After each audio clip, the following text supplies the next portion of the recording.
ሰው ለሰው ሰው ለሰው ቢፋቀር በለው።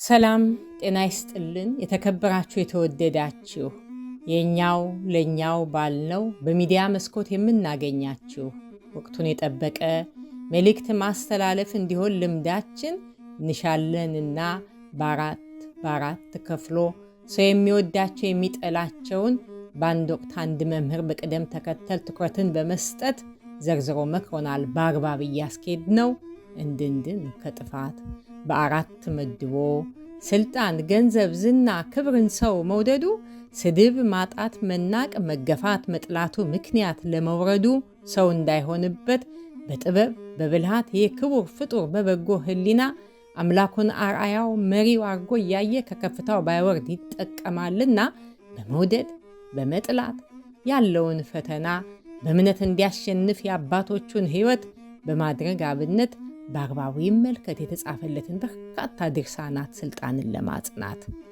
በርስ በርስ መዋደድ ያገባኛል ብሎም ሁሉ ተከባብሮ የሚመጥነውን መሪ እያዘጋጀ የኋላውን አይቶ ወደፊት ገስግሶ ካለመው ለመድረስ ድርሻን ካልተወጣ ዘመን እየዋጀ መውጣትና መውረድ ያለውን ልዩነት አስረጂ የሆነ የአዋቂ ሰዎች ምክር ቢበዛም ቸል ባይ ከታላላቅ ሰዎች ነፍሴር ፕሮፌሰር መስፍን ወልደማርያም በ1967 ላይ መሰላል በሚል ቃል ከ50 ዓመታት በፊት ያንጎራጎሩትን አጠር ያለ ስንኝ በቀጣይ እናዳምጥ። ለወቅቱ የሚመጥን መሰላል ለመውጣት አለው ትልቅ ብልሃት።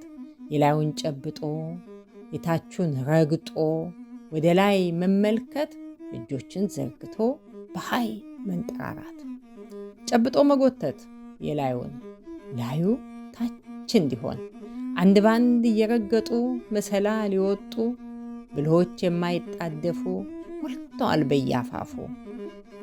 ዘርግተው የጨበጡትን መርገጥ የመውጣት ሕግ ነው የማይለዋወጥ። ሲወርዱ ግን ያስፈራል፣ የረገጡትን ያስጨብጣል። ነፍስሔር ፕሮፌሰር መስፍን ወልደማርያም እንጉርጉሮ 1967 ዓ.ም